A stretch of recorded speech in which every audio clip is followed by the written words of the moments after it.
Olá, sejam todos e todas muito bem-vindos, muito bem-vindas à sexta edição da FLIB, a Feira Literária de Bonito, que acontece todos os anos aqui no estado do Mato Grosso do Sul, mas que, em virtude da pandemia, esse ano está ocorrendo de forma virtual.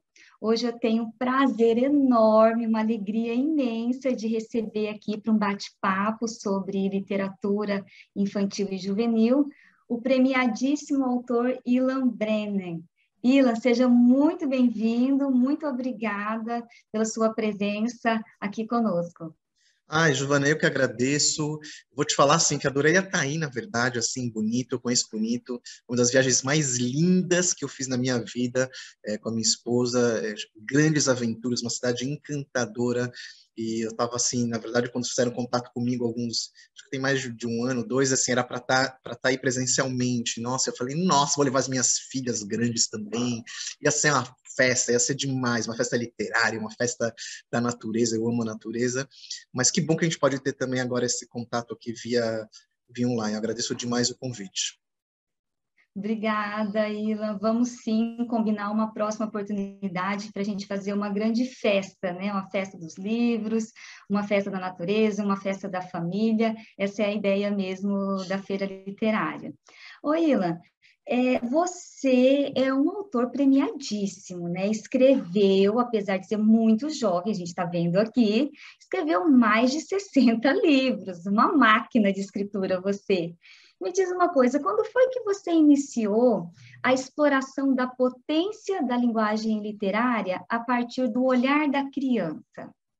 Eu vou dar uma atualizada, um update. Na verdade, já são 80 livros publicados, ativos, né, aqui no Brasil. Atualmente, eu sou autor exclusivo da Editora Moderna, ou seja, todos os meus livros, das mais de 15 editoras que eu tinha no Brasil, ano após ano, começam a migrar para a Moderna quando acabam os contratos. Então, hoje você pode encontrar já metade do meu acervo na Moderna. Depois você vai passar um link para vocês verem os livros. E além dos livros que eu tenho publicados aqui no Brasil, eu tenho uns quase mais de 40 livros já, um pouquinho mais traduzidos no exterior, né, em vários cantos aí do mundo. E o começo da literatura, a literatura, Giovana, ela é como a vida. E a vida, ela é incontrolável. A vida é o imponderável. Eu saí do meu apartamento onde eu ia fazer essa live com vocês, porque tem uma reforma em cima da minha cabeça, um vizinho, todo mundo reformando, parece, no Brasil hoje, né? Coisa de louco, né? Que você escuta as pessoas fazendo reforma. E tá insuportável. Então eu falei, eu não vou correr o risco de fazer uma live e no meio ter barulho. Então eu vim aqui para baixo do meu prédio, um lugar que tem um lugar aparentemente silencioso, né, bem tranquilo, uma boa internet, eu vou ficar em silêncio. E aqui nos bastidores, enquanto eu converso aqui com vocês, com a Giovana e com outra pessoa dos bastidores, da área técnica, da produção, começa a vir de novo um barulho, uma coisa assim, surreal. Eu falei, gente, assim, tá vendo, gente? É incontrolável. A vida eu queria controlar o barulho, aí eu chego num lugar para ter tranquilidade, é incontrolável. A pandemia prova isso, a gente não controla o mundo, né? A gente não tem, a gente tem a ilusão de controle. E a literatura, ela está muito ligada também a isso. Você se transformar num escritor e você escrever e você chegar no outro também não tem controle nenhum. A gente não sabe como as coisas funcionam. A gente tem a ilusão. A gente se ilude demais. O ser humano é um bicho que se ilude demais. Então, como que eu nasci como escritor? Uma coisa do imponderável, assim, não foi algo programado, planejado. Tem até um provérbio que diz, né? Enquanto a gente planeja, Deus dá gargalhada. Esse é um provérbio árabe que fala. Enquanto a gente planeja, Deus dá gargalhada. Então, assim, eu estava no primeiro ano da faculdade de psicologia, Giovana, eu sou psicólogo, né? E no primeiro ano de psicologia, eu fui trabalhar. Tinha 18 anos. Eu tinha tanto cabelo, Giovana, que não é tanto cabelo, que saudade do meu cabelo. Cabelo, saudade mesmo. Eu usava uma tiara, não sei o quê. Minha esposa detestava, mas eu adorava. Eu usei por anos tiara, eu gostava de usar as minhas, mas não tem mais o que usar, né, de tiara. Mas enfim, vamos voltar. Então eu fui lá trabalhar para quê? Para ganhar meu dinheiro, para ajudar a pagar a faculdade, que era muito cara. E para aprender, claro, né? Primeiro de faculdade, o estágio sempre é bom para aprender. Meu foco não era vou trabalhar com educação, vou trabalhar com literatura, não, era aprender na área da psicologia. Então, apareceu um trabalho num projeto de educação, e nesse projeto de educação, com crianças pequenas, 4, 5 anos, eu vou no primeiro dia apavorado, nunca tinha trabalhado com criança pequena, nem com criança nenhuma. A professora me diz, prazer, eu sou tal professora, você só vai ser meu estagiário aqui, fica do meu lado. Eu falei, eu não vou sair do seu lado, vou grudar para sempre. Aí eu estava lá com ela, passei a manhã com ela, ela me apresentou para as crianças, e na hora do recreio, ela falou assim para mim, Ilan, eu vou tomar um café. Eu falei, tá bom, eu também vou, não, você não vai. Você vai cuidar das crianças no recreio. A gente, estagiário, sofre, tem que sofrer mesmo, né? A gente aprende assim, né? Eu falei, não, mas eu vou fazer o quê? Não, você vai ficar só olhando, elas brincando, qualquer coisa, você me chama, mas onde você vai? Tá aqui do lado. E era verdade, do meu lado. Ela estava na salinha, eu enxergava ela e enxergava o pátio. Eu falei, você tem certeza? Falou, não, tranquilo. Ela foi lá tomar o café, com a porta aberta, eu olhando para ela, e eu vendo as crianças correndo de um lado para o outro. E rezando, Giovana, internamente. Deus, que nenhuma se aproxime de mim, por favor, porque eu não vou saber o que fazer. Eu não vou saber o que fazer. Só que criança sente os hormônios do medo. E 3 meninas se aproximaram. Eu fiquei apavorado. Falei, ai, que vão querer agora comigo? Aí uma delas, mais espivitada, colocou assim, corpo para frente e disse, Ilan. Eu falei, meu Deus, e eles falam ainda, esses bichos aí falam. O que você quer? Aí eu perguntei, né? Ela falou, você conta história pra gente? Eu nunca vi uma história. Aí eu falei, a verdade, Giovana. Eu falei, não sei contar história. Não sei. Era um jovem, estudante de psicologia, leitor, lia, normal, nada. Tá bom, sempre gostei de ler. Mas contar história? Eu falei, não sei. Ela me olhou com uma cara como querendo dizer, o que você está fazendo aqui? Um homem que está trabalhando com criança pequena e não sabe contar história, é como um professor de natação que vai dar aula de natação e não sabe nadar. Porque criança pequena e história é a mesma coisa. A história é o alimento da infância. A história é o templo da infância. A história é a oração da infância. Portanto, história e infância é a mesma coisa. E essa era a reação dela. O que você está fazendo aqui? A expressão é essa. E ainda bem que ela não se conformou, porque criança é uma inconformada por natureza, ainda bem. Ela falou assim, vai, Ilan, conta uma história. E eu repeti de novo. Eu falei, não sei, me ajudem, pelo amor de Deus. Não sei. Aí ela falou uma frase que mudou a minha vida completamente. Eu devo a essa menina essa frase, eu estou aqui hoje com você, falando aqui com você, Giovana. Ela falou assim para mim, se você não sabe, inventa. Falei, meu Deus do céu. Veio uma epifania. Epifania é uma luz, uma revelação. E bateu uma história na minha cabeça inteira. Estava esperando aquele momento. Eu fui uma criança muito com o mundo interior muito rico. Eu gostava de histórias de fantasia, mas estava tudo dormido lá, tudo adormecido. Eu falei, senta. Aí as 3 sentaram e eu comecei a contar uma história. E foi saindo aos borbotões. Contei. Passou 5 minutos, eu pisquei o olho, abri, em vez de 3 crianças, tinham 6 crianças. O milagre da multiplicação. Eu contava e elas iam se aproximando. Eu contava, elas iam... No final, as 40 crianças estavam lá do recreio me olhando com a boca aberta. Eu também com a boca aberta. E quando terminou aquele momento, eu fiz as perguntas certas que mudaram minha vida. Eu perguntei, eu lembro das perguntas, com 18 anos, cabeludo, eu lembro de tiara, eu lembro. Por que eu gostei de contar a história? Porque elas gostaram de ouvir. De onde saiu essa história da minha cabeça? Eu estava enlouquecido com aquilo. De onde saiu isso? Onde eu posso buscar mais? O que significa o que eu fiz? Isso começou a me movimentar dia após dia, foram meses, foram anos nessa busca para poder entender o que significava aquilo. De curiosidade, essa primeira história que eu contei, que é a primeira história que eu criei na minha vida, com 18 anos, está publicado, chama O Pó do Crescimento. Ele está agora na Editora Moderna, depois vai aparecer um link, eu tenho uma biblioteca na Editora Moderna, chama Biblioteca Ilan Breno. Ele está numa nova versão, lindo, né? O pó do crescimento.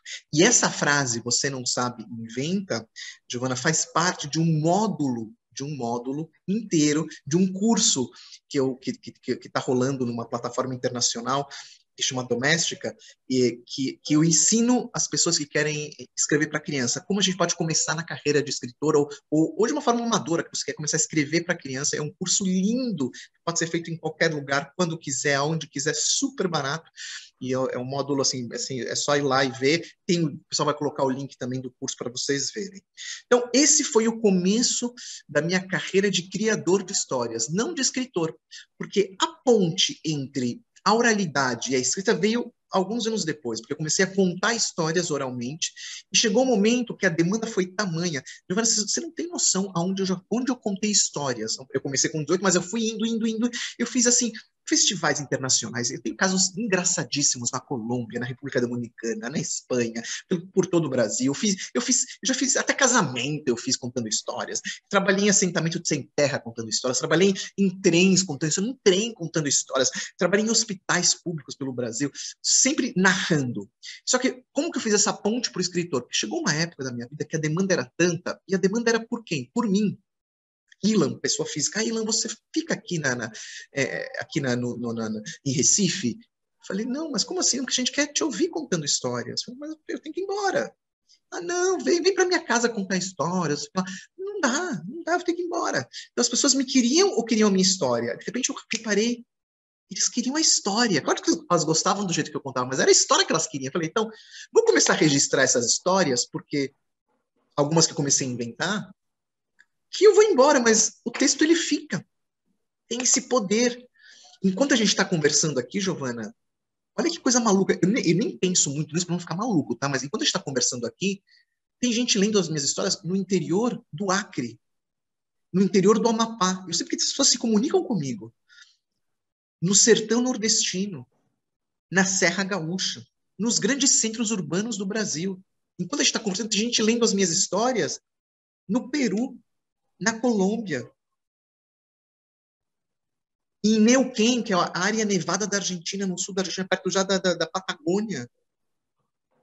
Tem gente lendo uma história no interior da China, no interior da Coreia, na França, na Espanha e tantos outros países. Então, eu, pessoa física, não poderia fazer isso. E quando eu descobri esse poder do papel, de você não estar presente e o livro estar, cara, isso mudou minha vida. E claro que eu também tinha uma neurose, Giovana, que eu vou confessar para você, que era assim, de ficar mudo, né? Essa coisa de maluco, né? Porque se eu ficasse mudo, não ia ter mais história.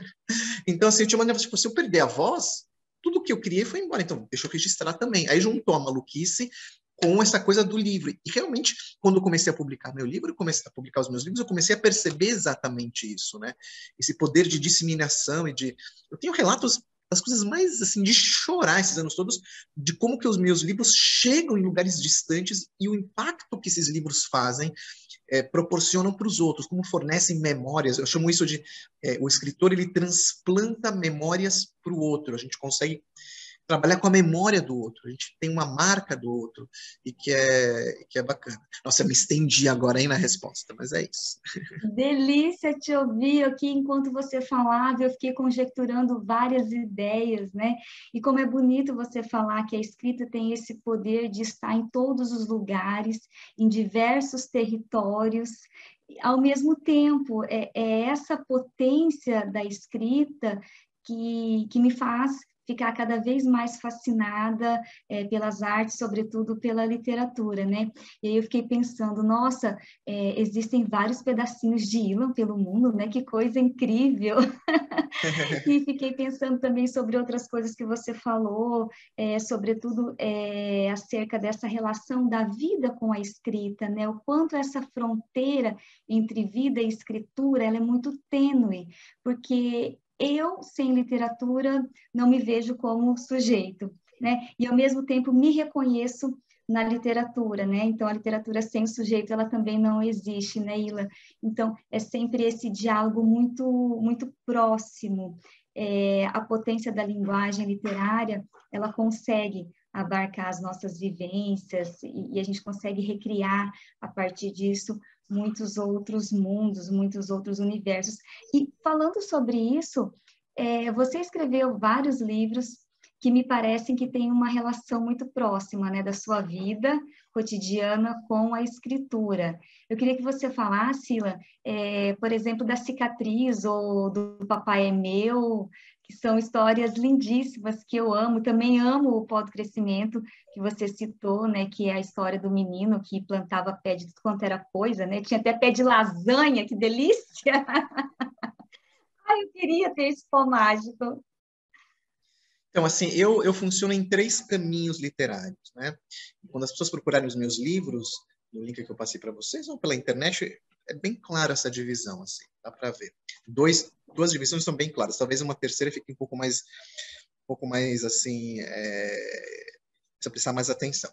Então, uma primeira criação literária eu chamo de reconto, que é que as pessoas menos conhecem e que eu gostaria que as pessoas conhecessem mais. Eu tenho livros premiados, lindos de chorar, maravilhosos, de alto impacto emocional e cognitivo, que mexe com os adultos, mexe com as crianças, que são histórias antigas. Eu amo histórias antigas, eu amo.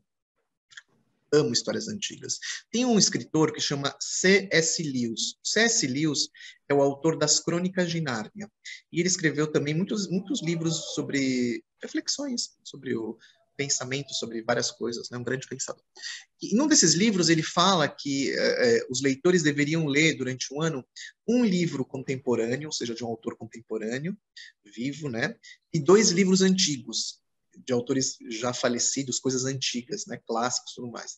Ele fala que isso é importante, porque fazer esse rodízio, um novo, 2 antigos, para a gente se situar no mundo, para a gente não achar que tudo começou hoje, que a gente, né, fica ensimesmado, arrogante como ser humano, achando que tudo, né, o Zoom, nossa, o cara que criou o Zoom, o cara que criou o Zoom, ele deve essa tecnologia a gigantes do passado, a grandes gigantes, desde Arquimedes, que é um dos grandes inventores lá de Siracusa, a inventores do século XVIII, XIX, XX, para chegar no Zoom.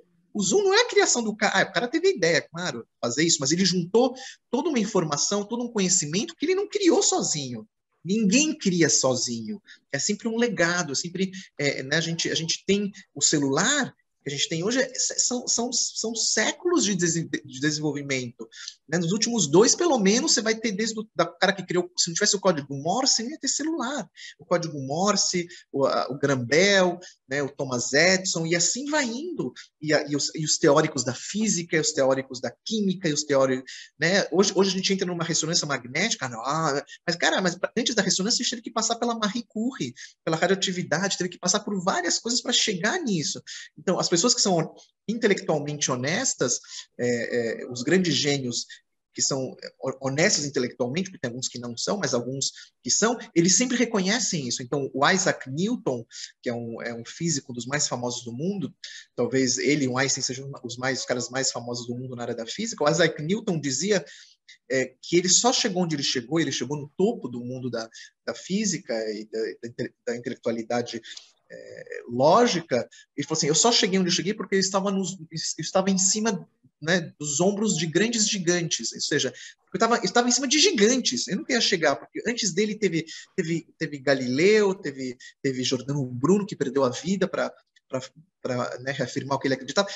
Enfim, quer dizer, você tem isso. Então, na literatura é a mesma coisa, a gente precisa entender que a natureza humana, que está muito ligada à literatura, ela vem lá de trás, e como ela funciona. Então, trabalhar com o passado, para mim, é super importante na formação das crianças. Me preocupa muito, é muito preocupante quando a gente começa a ter uma caça às bruxas, por exemplo, para textos do passado, sem ter essa compreensão da grandiosidade disso, porque, obviamente, que outro contexto histórico tinha outras coisas que a gente evoluiu. Então, é claro que em grandes momentos lá da história humana, você teve coisas ruins, como a gente tem, às vezes, também, tinha escravidão, a questão da mulher e da criança era uma coisa muito depreciada, né? Tinha coisas terríveis, mas também tinham coisas boas. É como a gente, você acha que hoje é só coisa boa? Então a gente tem que entender o contexto e ficar com a coisa boa, né? Mas tem que falar e tem que mostrar que existe a coisa ruim, né? Porque tem pessoas, esses que a gente pode chamar de engenheiros sociais, que querem mudar o mundo, o cara quer reformar o mundo a partir do zero. Só dá ditadura isso, tá? Isso é catástrofe. Se você conhecesse a história, quem tem essa ideia, vamos começar tudo do zero, Veja quem falou sobre isso. Só ditador fala começar tudo do zero, tá? Porque daí ele quer moldar de acordo com a sua cabeça. Normalmente a cabeça dessas pessoas é toda pervertida e maluca, dá em sangue normalmente. Então você ter o Coliseu em Roma é uma coisa importantíssima. Mesmo que no Coliseu as pessoas eram mortas no Coliseu. Olha que interessante, você vai lá para saber disso. Então, existe uma obra arquitetônica maravilhosa, é a parte boa. Olha que potencial ser humano que fez um coliseu, que ainda sobrevive. As pontes de São Paulo caem e o Coliseu de Roma sobrevive. Olha que tecnologia, cara, que os caras tinham. Olha que arquitetura, que visão. Ao mesmo tempo, aquele lugar se morria pessoas, morriam bichos, milhares de bichos eram mortos como diversão, seres humanos eram mortos como diversão. Então, olha que importante a gente chegar lá e saber disso. Não destruir, não vamos destruir o Coliseu, porque destruía, né, porque os bichos e porque está em extinção. Né? Para você proteger os bichos de hoje, tem que saber como era o passado. Porque o perigo é se você tirar o Coliseu, você perde a memória, aí vem a catástrofe. Aí, quando se acabar tudo, ninguém vai saber, tá bom, nunca, não sei como era no passado. Então, assim, tudo isso para falar da importância das histórias antigas, do folclore, das lendas, dos mitos. Não caia em balela, ai, porque isso traz preconceito, traz não sei o que lá. Balela. Eu nunca vi as pessoas mais preconceituosas que eu conheço na vida, mais intolerantes. Primeiro, assim, tem muitas que nem leem, que nem gostam desse tipo de leitura. Você entendeu? Não tiveram uma infância horrível, muitas pessoas dessas aí. Você tem umas infâncias horrorosas, né?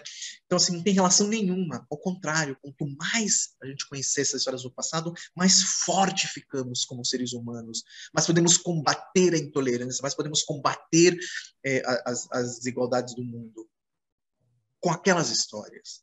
Então, assim, eu tenho essa primeira estrada que chama Reconto, que são pesquisas que eu faço há anos de histórias antigas e reconto para as pessoas. É uma novidade? Não, muitos autores fazem isso. A Ruth Rocha, Ricardo Azevedo, Ana Maria Machado. Posso agora citar milhões de autores de fora do Brasil, e há séculos se faz isso. É pegar histórias da oralidade, do domínio público e da sua versão, a sua pegada. Eu gosto de humor, então coloco muito humor, adoro construir diálogos, adoro brincar com ambientes, então pesquiso muito ambientes. Então, eu tenho, por exemplo, uma coleção maravilhosa que chama As 14 Pérolas. Então, tem as 14 pérolas da Índia, as 14 pérolas budistas, as 14 pérolas judaicas. Eu tenho um livro lindíssimo, está na Moderna também agora, que chama O que a Terra está falando. É um conto sobre a disputa de terra, coisa mais atual, uma história milenar, sabedoria absoluta. Acabei de lançar um que é lindo também, que chama Aprendendo com Aprendiz,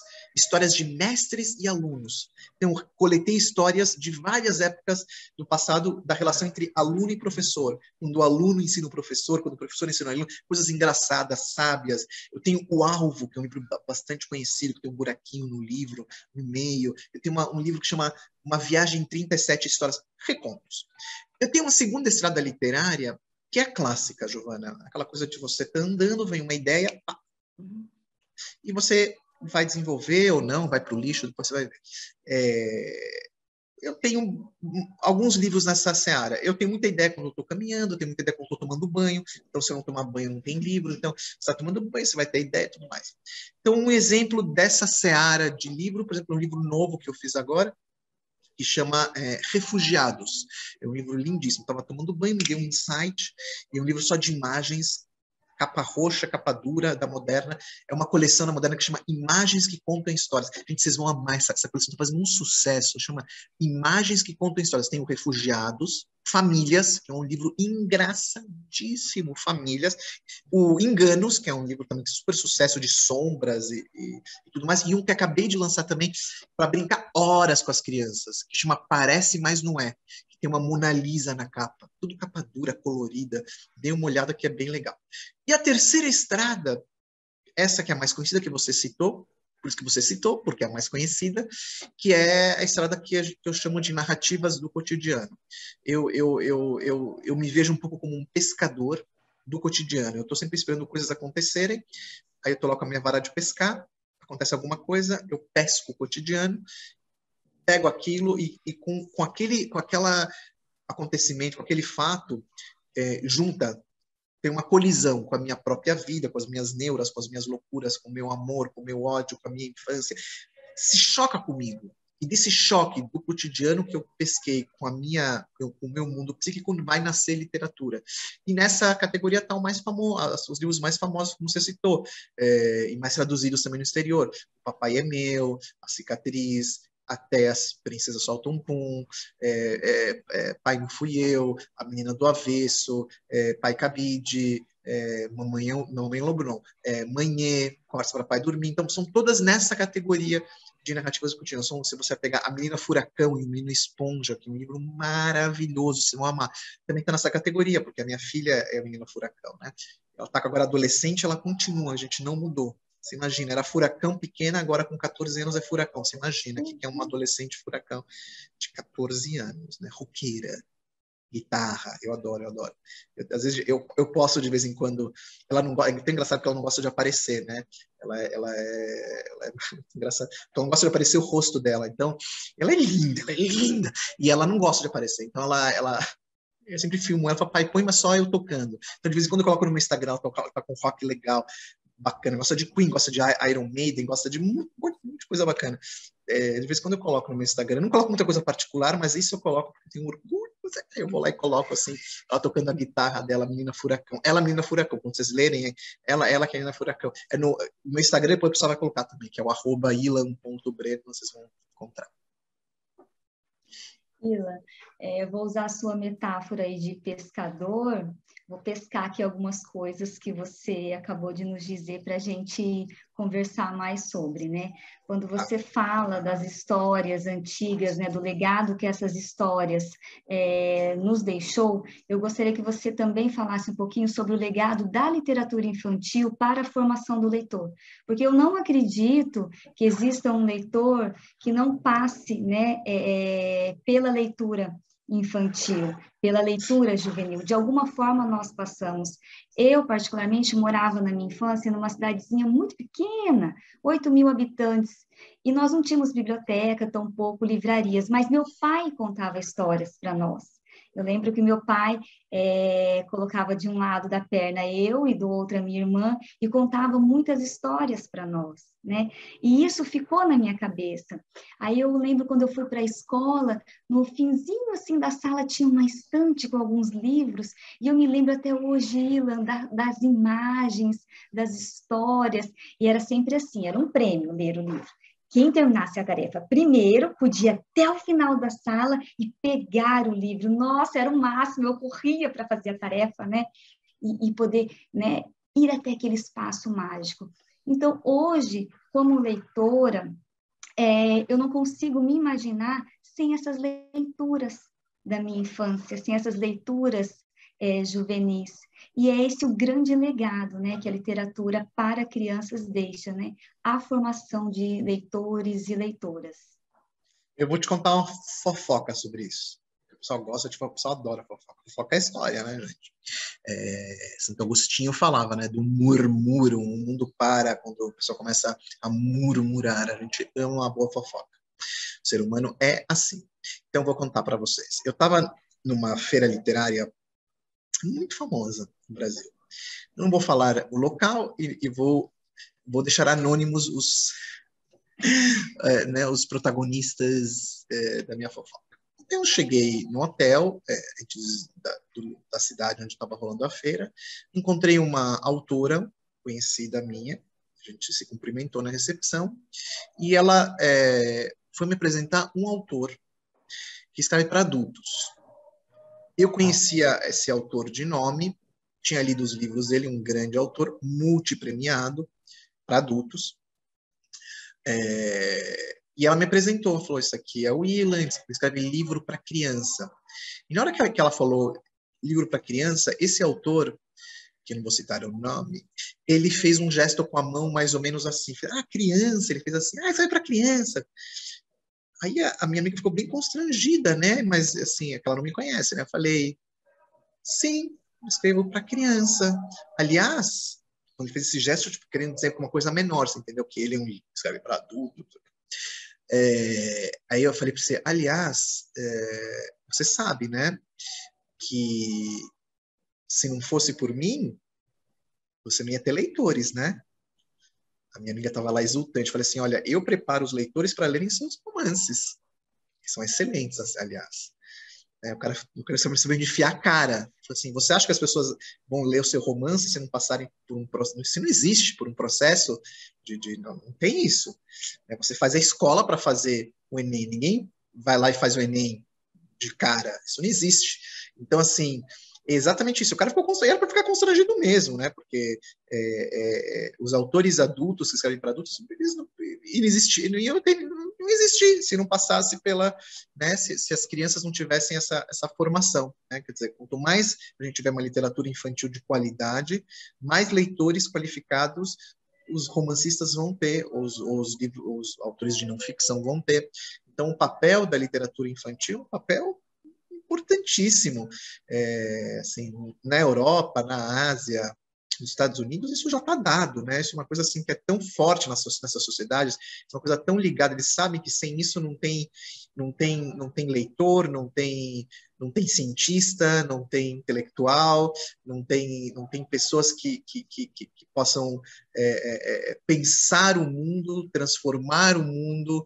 Eles têm essa noção, eles sabem muito bem disso, muito bem disso.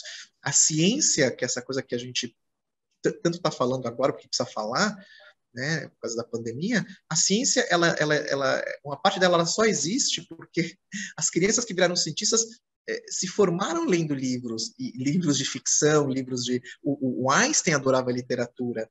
O Marcelo Gleiser, que é um cientista muito famoso no Brasil e nos Estados Unidos, que é um físico, pergunta para ele como era a infância dele. É tudo gente que fantasiava muito, que abstraía, eles foram alimentados de arte, alimentados de linguagem, alimentados de literatura, para poder sonhar um mundo diferente, para poder, né, sonhar. Pergunta para o Steve Jobs como que era a infância dele, o Bill Gates, que falava da avó dele. Então, são as pessoas mais ricas do mundo na área da tecnologia, que tem a ver com a ciência, tem a ver com inovação, tudo mais. É claro que existem exceções, como eu falei, a vida ela não é exata, né? A vida ela é imponderável, mas na média, essas pessoas todas tiveram um impacto muito forte de pessoas que contavam histórias, que liam para elas, professores que faziam essa ponte. Então, por exemplo, eu não gosto, Giovana, quando falam para mim, eu sei que as pessoas não falam por mal, tá? Mas eu não gosto, por exemplo, isso acontece direto. Dia sim também.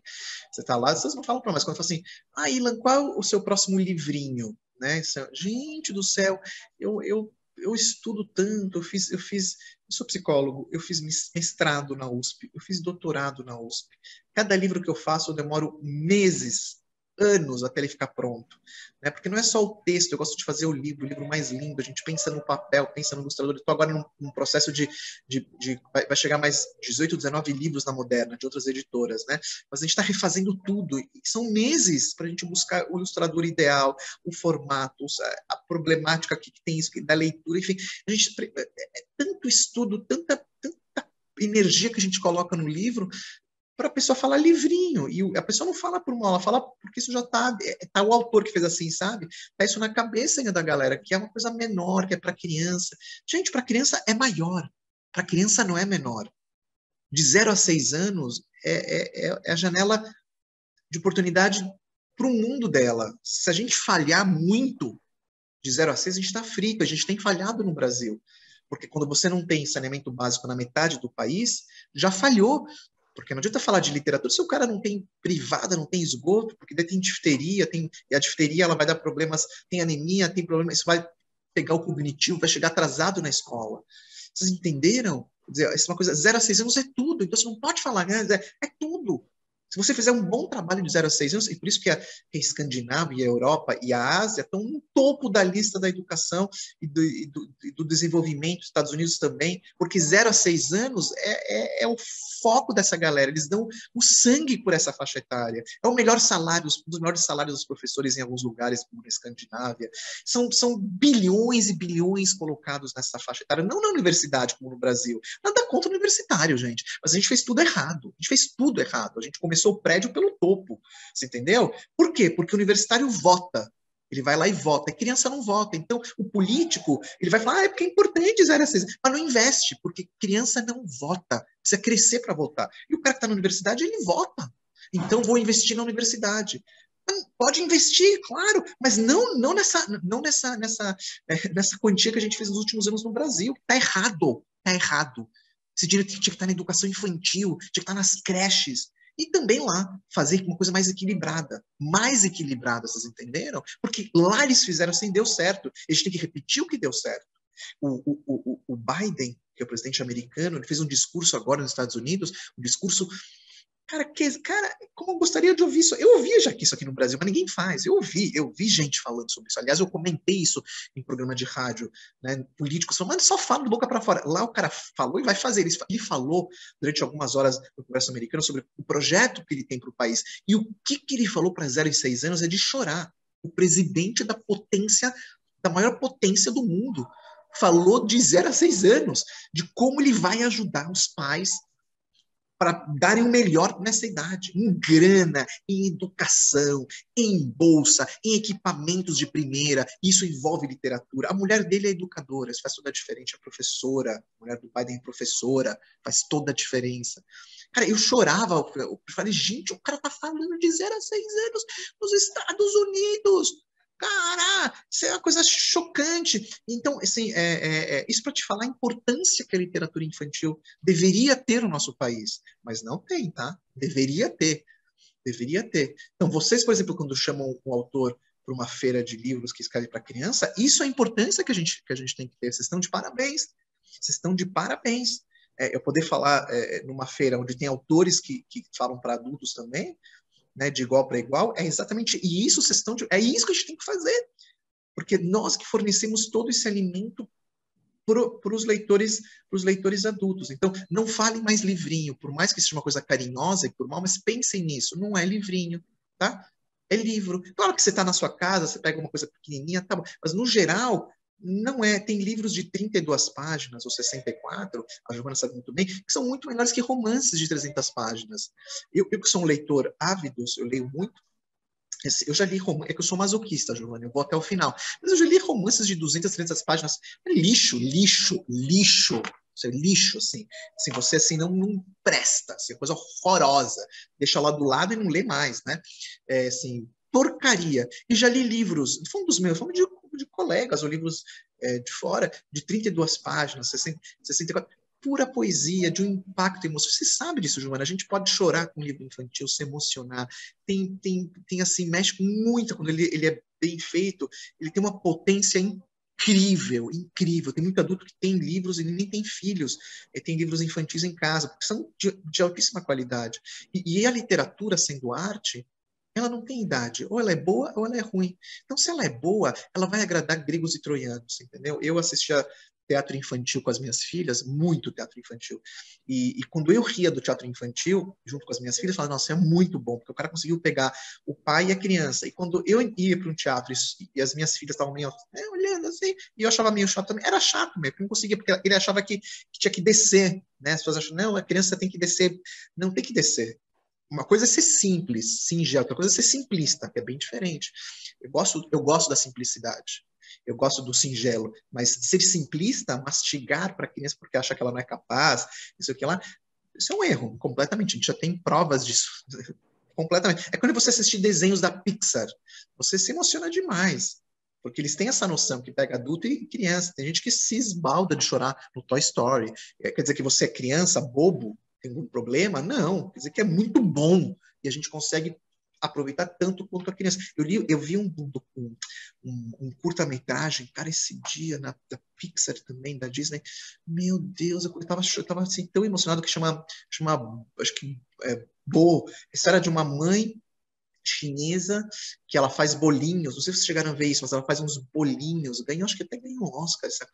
Ela faz uns bolinhos e com o marido, lindo, e aí o marido, assim, meio que se afasta da história e ela vai fazendo um bolinho e de repente ela vai pegar um bolinho para comer, o bolinho se transforma numa criança, numa pessoa, e um bebezinho, ela vai criando esse bebezinho, que é uma comidinha, tipo uma trouxinha de massa, e vai ganhando as pernas, ele vai crescendo, ela vai acompanhando ele vai virando adolescente, vai namorando, é muito engraçado e tocante ao mesmo tempo, porque ele vai se rebelando, esse bolinho vai se rebelando, se rebelando. E no final, não sei nem se eu conto, vou fazer spoiler aqui. Eu não vou contar, é que eu não sei o nome aqui, eu preciso procurar na internet o nome da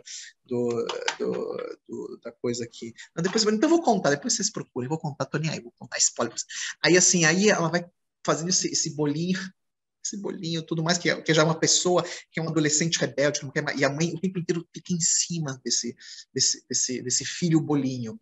E aí ele começa a namorar com uma menina linda, ela fica morrendo de ciúme, e ele quer ir embora de casa, e ele vai embora de casa, e ela chora, e chora, e chora, e ela tá lá na cama chorando, e aí de repente alguém bate na porta, e aparece um filho dela de verdade, um filho jovem de verdade, que tem a carinha do bolinho, a formato do bolinho, com barbinha, e ele traz uma flor para a mãe e a namorada, e na verdade tudo aquilo lá era o sentimento da mãe de abandono, porque o filho tinha ido embora mesmo.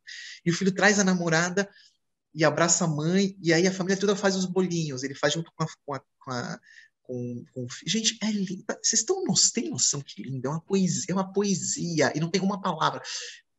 Para criança. Agora, eu posso assistir isso com um menino de 3 anos? Posso. Ele vai entender um nível e eu estou entendendo outro. E isso que é a arte. A arte é incontrolável, a arte é imponderável. Então, a criança vai entender no nível dela essa história do bolinho e da mãe. Interessante depois ouvir até o que a criança acha, saber que é outro nível. Já eu, como adulto, eu faço milhões de outros insights. Só uma obra muito boa pode fazer isso. Se ela fosse chapada, trancada, previsível, isso não ia acontecer. Tem muita coisa assim na literatura, para adulto, para criança, na arte em geral. Que ela é trancada, ela é presa, ela acha que a gente é burro, né? Então ela quer dar tudo mastigado, ou não quer ser burro, ou quer direcionar o seu sonho, que é um erro de alguns criadores, que querem direcionar o seu sonho, o seu olhar. E as pessoas não se deixam enganar assim. Muitas dessas obras são paralelas, elas não permanecem. Ela quer direcionar, quer te ensinar. Então, isso não é literatura, isso é outra coisa. Eu sou muito a favor de ensinar muitas coisas, mas acho que eu, como adulto, tenho que ensinar. Deixar ou um livro que seja honesto, dizer isso aqui é um livro para ensinar. Tudo bem, mas você não pode colocar a roupa da literatura e falar, quero te ensinar, porque isso então não é literatura. Né? A literatura não direciona sonhos. A literatura desperta sonhos. A literatura não direciona sonhos. Ela desperta os sonhos. Acabei de criar isso, é muito bonito, eu vou anotar, depois eu vou postar no meu Instagram, porque foi muito bonito essa criação que eu falei agora. Fica devendo essa para a Flib, hein, Ilan? Enquanto você falava, Ilan, o meu coração estava dando pinotes de alegria, né? Primeiro porque você fala da importância, da relevância da formação do leitor, da leitora, né? Sobretudo nessa janela de 0 a 6 anos. Então, você nos deu uma aula, muito obrigada pela sua generosidade. E depois você continua a aula falando da literatura como essa possibilidade de criação de mundos diversos, de mundos outros, né? Não é um mundo único, é uma boa história. Giovana, desculpa te interromper, mas alguém colocou aqui o nome da animação, é Bao, é isso mesmo, gente. Assistam! Não sei quem foi, se foi a Renata, mas Bao. É B-A-O, Bao. Depois, por favor, põe um link para o pessoal, tá na Disney Plus. Então, quem tiver Disney Plus, vai fazer aquela 7 dias gratuitos. Cara, você pega 7 dias gratuitos e assiste. Eu faço isso às vezes, porque eu tenho vários, mas às vezes me cansa, né? Agora eu quero assistir uma coisa que é da Paramount. Vou pegar 7 dias gratuitos, assisto tudo e pronto. Eu já tô com cheio, eu assino Disney Plus, assino Globoplay, assino não sei o que lá. Eu adoro filmes, Netflix, então. Mas assim, vocês podem fazer esse baú, você vai lá, assina 7 dias gratuitos, assista e vocês vão amar esse baú. É muito legal. Obrigado, viu? É lindo. Assista, Giovanni, assista, você vai adorar. Eu vou assistir com as minhas 2 filhas. É bem que eu já contei tudo, né? Desculpa, mas tudo bem. Que são os furacões aqui em casa. E por falar em filhas, Ilan, eu tenho uma missão hoje, porque ao acordar às 5h30 da manhã para fazer as trancinhas nos cabelinhos das minhas filhas, eu recebi uma missão. A Luísa, que tem 8 anos, disse, mamãe, por favor, mãe, por favorzinho, pergunta para ele, mamãe, pergunta para o escritor, ela não falou isso não, pergunta para o escritor. Pergunta para o escritor de onde foi que ele tirou a ideia, mamãe, de criar a história Até as Princesas Soltam Pum. Porque, Ila, vou fazer mais um relato rapidinho. Quando eu acessei esse livro pela primeira vez, eu morava numa outra cidade do interior aqui, uma cidade que se chama Coxim. E as minhas filhas não eram alfabetizadas até então. Lá nós também tínhamos dificuldade de acesso ao livro, então eu assinei um clube de livros para as crianças, e sempre chegava num embrulho muito bonito, nos correios, com o nominho delas. Então, era uma grande festa, né? Elas abriam a encomenda, e aí, automaticamente, eu tinha que parar tudo que eu estava fazendo e ler a história para elas. E quando chegou esse livro, elas, mamãe, como que é o nome do título, né? Aí eu, Até as Princesas Soltam Pum. Ila, uma olhou para a cara da outra e elas fizeram uma cara de espanto, e de repente elas caíram na gargalhada e não paravam de rir, e não paravam de rir. Ela falava, mamãe, mas será que as princesas... E começaram elas, antes de eu contar a história, a criarem as suas próprias histórias, a partir do título do texto. Então a Luísa me deu essa missão, mamãe, por favor, pede para ele contar a historinha do Até as Princesas Soltam o Pum, de onde que ele tirou essa ideia. É a minha missão do dia, Ila. Conto sim. Como elas chamam? A Luísa e Cecília. Luísa e Cecília, isso é para vocês, tá bom? Prestem atenção. E abraço já para vocês. Eu estava na minha casa com a minha esposa e com minha filha com 2 anos de idade. Minha filha hoje tem 17, é a mais velha. Tá já na cabeça, agora só no Enem e vestibular. E a minha filha estava com uma roupa de Branca de Neve, que ela sempre amou a Branca de Neve, e ela amava, ficava dias com aquela roupa, com uma tiara bonitinha também. Tá na sala ela, eu, minha esposa, quando de repente, né, estamos lá na sala, conversando, vem um cheiro muito ruim, um vento quente, enxofre do diabo. Aí a minha esposa diz, Ilan, você soltou este pum? Falei, não, eu sou muito sincero. Sincero vem do latim, sincera, fui eu, se fosse eu diria foi meu. Falei, tá me acusando, minha esposa me acusando. Falei, foi ela, é uma tática essa. Falei, foi você? Ela quase me deu uma chinelada. Eu não faço isso, eu não fui. Bom, então, falei, quem fez esta bomba nuclear? Porque era uma bomba nuclear. Bom, temos mais alguém na sala. A gente olhou para baixo, estava minha filha com 2 anos, com a roupa de Branca de Neve, com uma cara de peidorreira. Tinha sido ela, mas certeza. A gente começou a rir, porque a gente viu aquela situação, uma menina de 2 anos, linda, continua linda, linda, fofa, pequena, tão poderosa. A gente riu daquilo. Só que a gente começou a rir e ela não gostou da risada. Estava rindo dela, claro. E ela começou a chorar, chorou muito, muito. E a mãe pegou ela no colo, mãe é um ser culpado, né? Você sabe, Giovana. A mãe pegou ela no colo e falou, filha, não chora. Até as princesas soltam pum. Ela estava com roupa de Branca de Neve. Falei, meu amor, repete. E ela repetiu, até as princesas soltam pum. E essa frase foi o gatilho, a pedrinha no lago para eu criar ficção. Essa frase fez com que viesse uma história na minha cabeça. Então foi assim que nasceu essa história. Eu fui lá fazer minha sinopse, resumo, trabalhar o texto, tudo mais, né? Fui fazendo todo o trabalho aí de textual depois disso.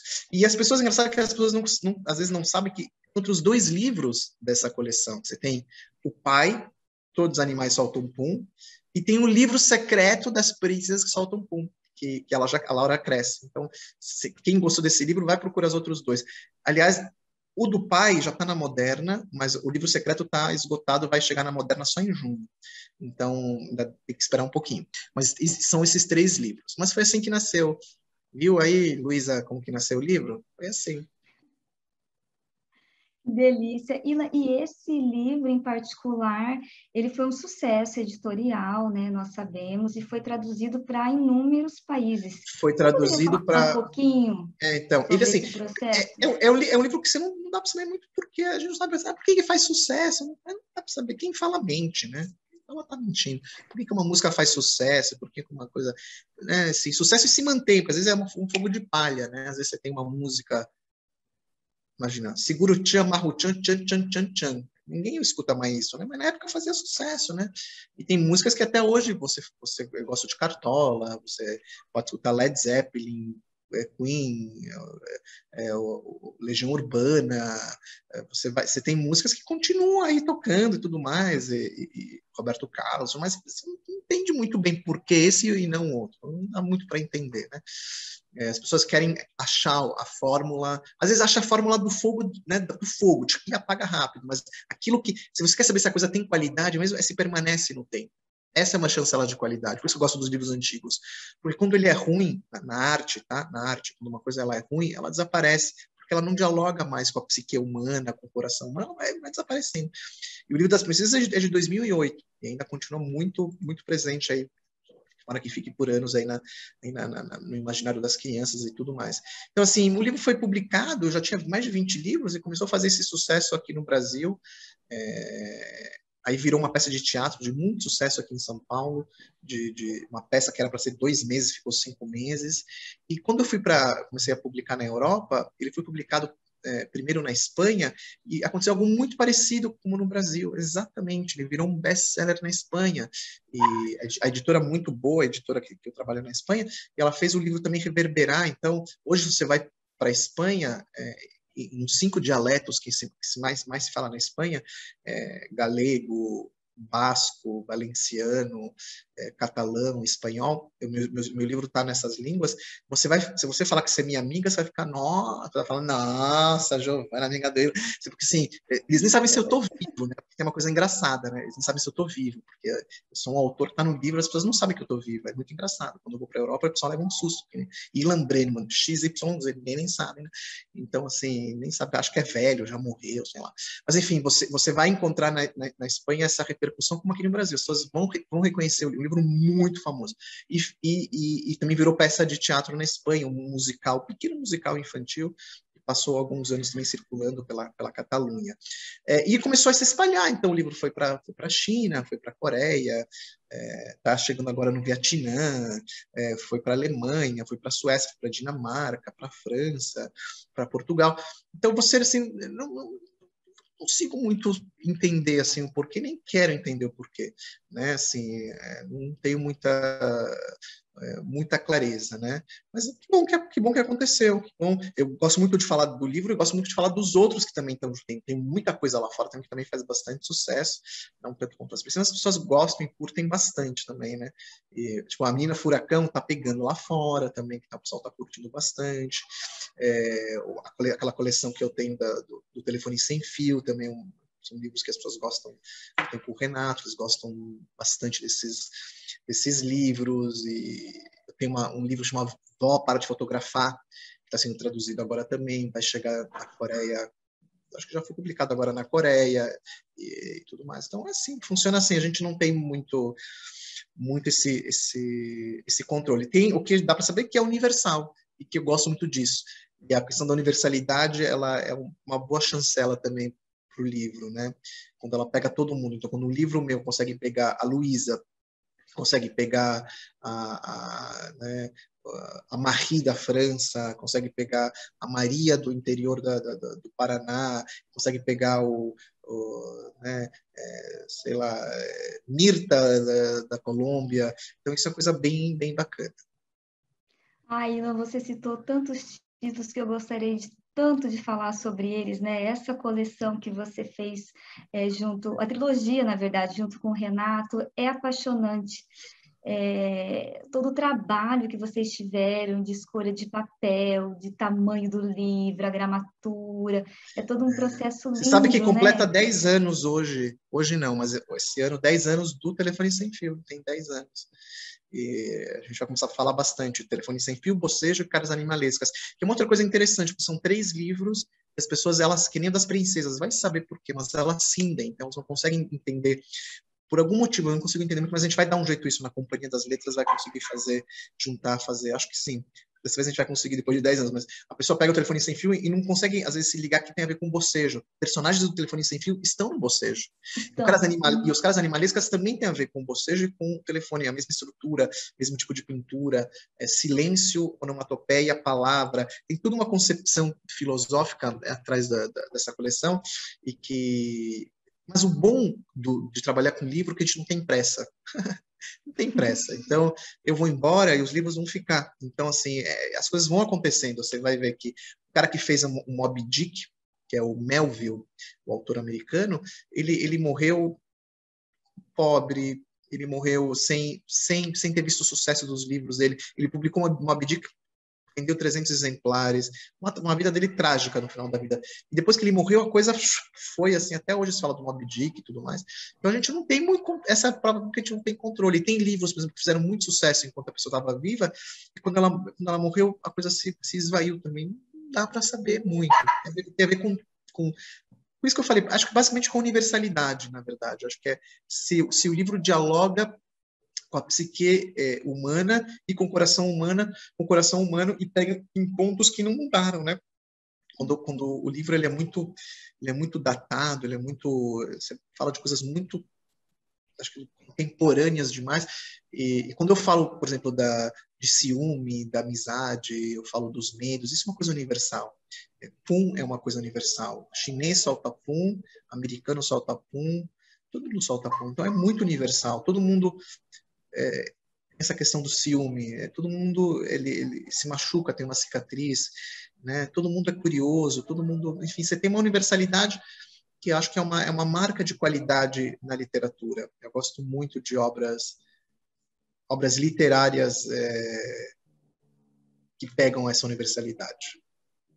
é tão bonito, tão gratificante ouvir você falar sobre isso, Ilan, porque a literatura, ela é composta mesmo, né, das nossas emoções, da nossa psique, dos nossos desejos, das nossas vivências, e nós somos compostos pela mesma matéria, então é de fato, como você disse, né, o pum é universal, né, eu aqui, você aí, os príncipes, as princesas, né?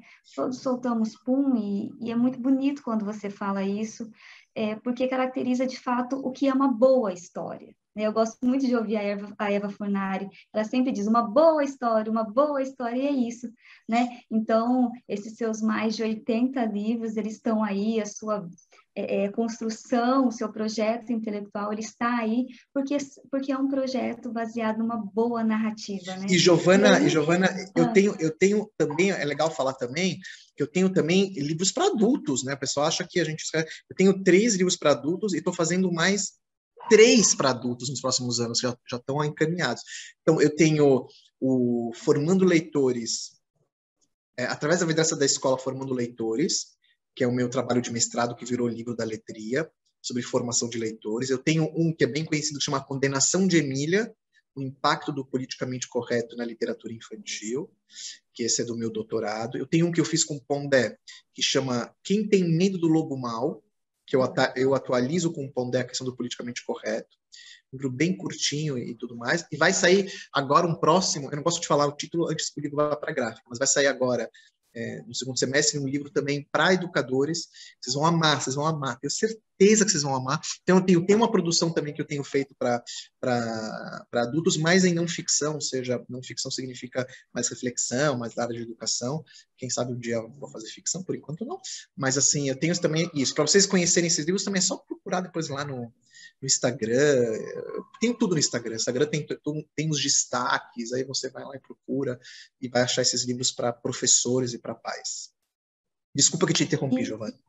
Imagina, que isso! Nós estamos aqui aprendendo muitíssimo com você, uma delícia. Olha, a Renata está aqui dizendo que o tempo acabou. Eu tenho várias perguntas para te fazer, queria muito conversar mais.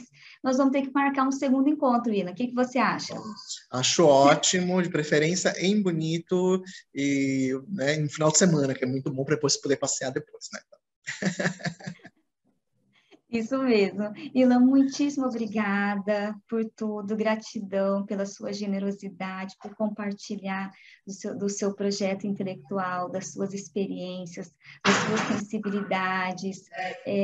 Enfim, eu estou muito, muito feliz mesmo que você esteja aqui conosco e esperamos vê-lo numa próxima oportunidade. Obrigada. Obrigado, Giovana, muito obrigado. Eu que agradeço, eu adorei. Pessoal, venham lá conhecer meu Instagram, o curso que está aí no link, os livros.